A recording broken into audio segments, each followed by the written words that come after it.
All right. It's been a minute. A89. A89. That's not as fun. Not as fun as A88. Anyway, that's all right. Jameson. Yes. 8-9. Why is today a beautiful day for math? Oh, well, today's a beautiful day for math because I got to see my family. Oh. So I went back to Baltimore. Yeah, right. It was lovely to see them. BWI. BWI. Yeah. Or Thurgood Marshall.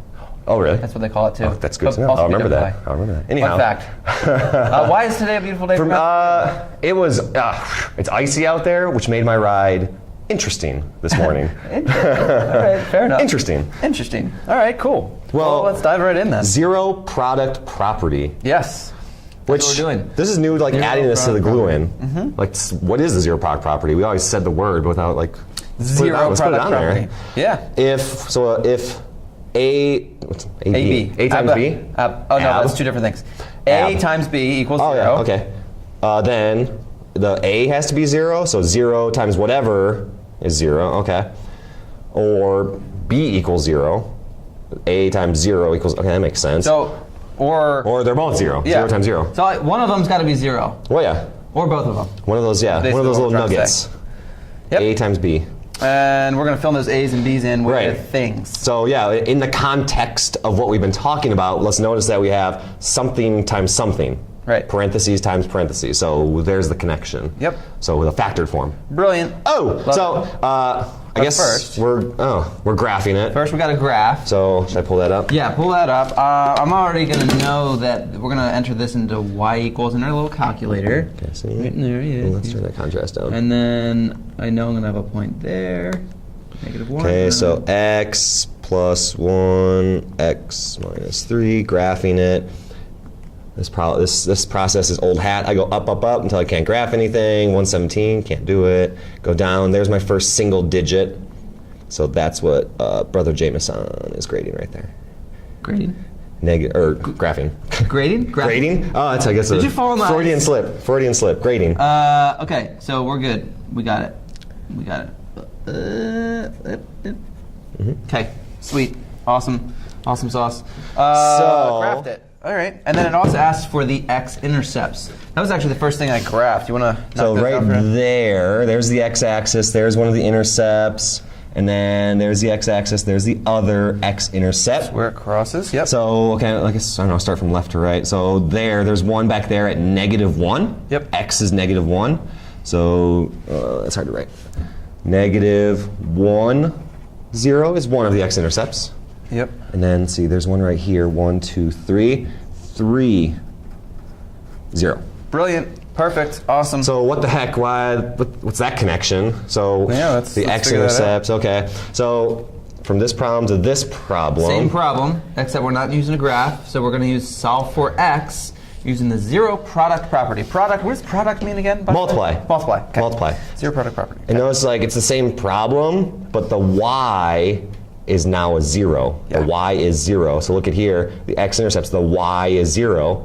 When x is 3, the y is 0. When x is -1, the y is 0. Brilliant. So now the way that I always explain this is the process is to set each factor equal to 0. Set each factor equal to 0. So each factor, well, here's a factor x plus 1. So I usually say take this little guy, that nugget, take that x plus 1 and set it equal to 0. So you basically just make a little problem out of it. Because if this piece right here, this parentheses, is 0, 0 times whatever is instantly 0 by the zero product property. That's right. And then we just solve for x for this one. So I'm going to boom, there's 1. And then can I do the same thing? Yeah. I do the same thing here. Let's make a little problem out of that factor. What is that? What's going on there? What? Oh, the line. Oh, the line is in there. Oh, the line's in there. Sorry. Yeah. So x equals -1 there. Got it. Plus 3 to both sides. X equals 3. All right. Which is not surprising because those were my x-intercepts. So this is how you find x-intercepts. -1, -1, 3. Okay. Yeah. But let's not forget, there's a shortcut here. That's the whole point. +1.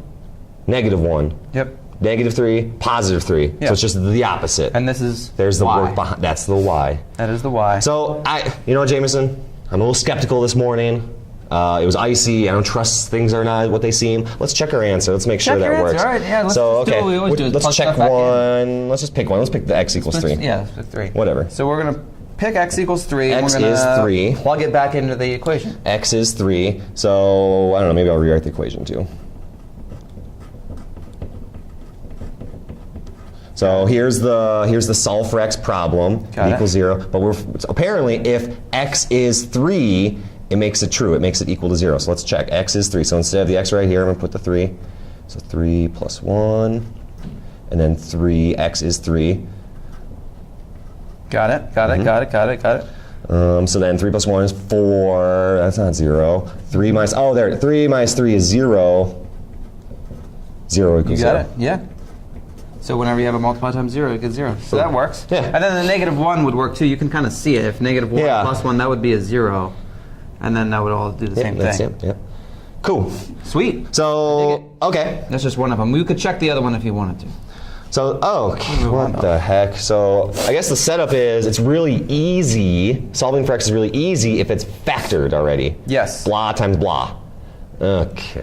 Yeah. All right. This one's if it's not. in all right. factored form, it's easy. If it's in standard form, it's not. But we can. The nice thing is we can go back. That's what we've been doing. That's what we've been doing. So all we got to do is take this, make it look like this. We use the diamond and box. Ooh, you know what's interesting? What? You put your diamond first. You know, sometimes I do that. Oh, weird. I know. Diamonds first. Yeah. You know. Oh, okay. So x squared and 16. Okay, x squared. Yeah. Oh, 6. That's You wanna walk okay. me Yeah, through yeah. this? Yes. So multiplies to make -16. Adds to make 6. So let's see here. 1 and 16, 2 No. and 8, 4 and 4, and then you have to have one of these has to be That's negative. negative. And that has to be, one of them has to be more positive because it adds to a positive. So what's that going to be? 2x. 8 and 2. Those are 6 away from each other. That's right. 8x, negative 2x. Oh, that's nice. That's Right. nice. All right, so okay, crispy crust. And now I'm looking for the crispy crust.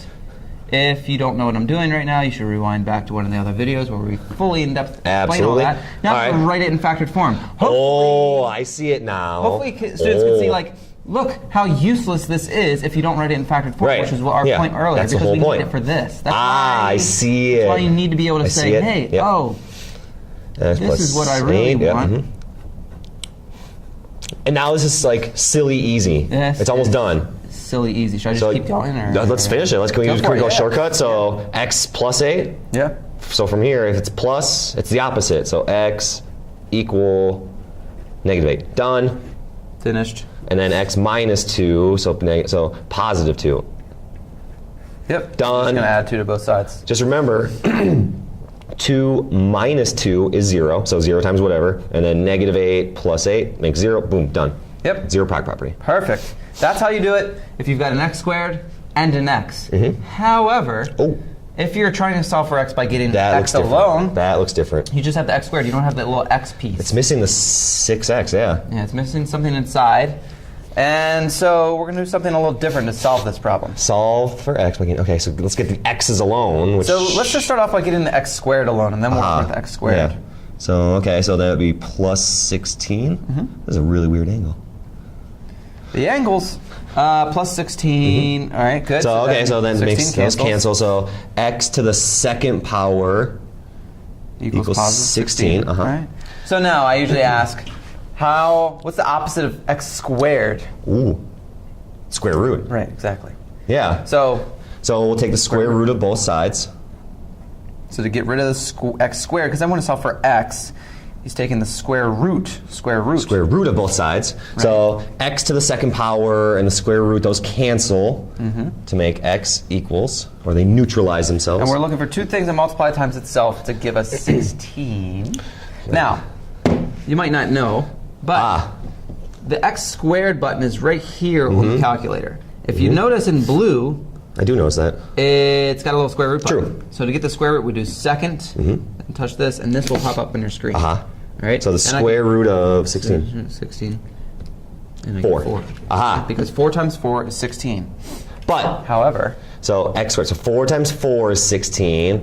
another one, too. negative times a negative would make positive 16. Negative 4 times negative 4 is 16. So when you're solving for x and then you take a square root, you're going to get 2 answers every time. I always write it x equals 4 and then x equals negative 4, but I see what you did there. That's cool. Yep, perfect. You got to get the positive and negative. Here, how about this? How about a little flash forward to next time? X could equal plus or minus. Ooh, 4. You could write it like that. Ooh. You could plus or minus. Ooh. Yeah. Anyhow, okay. Same idea for this. We just got a little bit more to do. A little bit more complicated. Right. Ooh, fuzzy. Solve for x by an excellent. Okay. So let's see here. We're going to draw this line. We are going to try not to bump the camera too much. No. We're going to subtract 8 True. from both sides. Perfect. That's going to cancel. We're going to be left with 5x squared. Oh. What's this, 45? True. And then a lot of kids say, take the square root. No. don't Yeah, take the square root. not Take yet, x not yet, not squared. yet. X squared's got to be by itself Yeah. before you square root it. So divide by 5. X squared, still bringing down, equals 9. 9. And now I can get rid of this So x squared square root, yeah. by taking the square root of this. I like how you write the whole problem out again and take the square root of both sides. Yeah, because it shows the steps. Yeah, I thought you need to know the steps. Yeah, exactly. It was confusing I otherwise. have made that mistake before Right. showing this. No, I mean my calculus class, I'll just go right through it. But Sure. So x equals, what times what is 9? Let's do this. We can do second square root 9. Oh, 3. yeah, duh. Okay, so 3 times 3. 3. Here's the other way that I've written it in class. Yeah, I like that. All of these are fine. It's the positive and the negative. Negative. Notice the calculator will only give you the And that's it. It won't do that. You're No. going to get 2 Right. answers usually. I guess you could get 1 answer when it's just like 0. We'll get to that. Right. We'll get to that. And in 3-4, you'll discover anytime you take an even root, it's positive and negative. Oh! Okay. Well, also, I mean, it's really just how many times is it across the x-axis. that. That's really all we're talking about. Aha. Anyways, or anyway. You're ready. 8-9. Yes, good luck. Enjoy.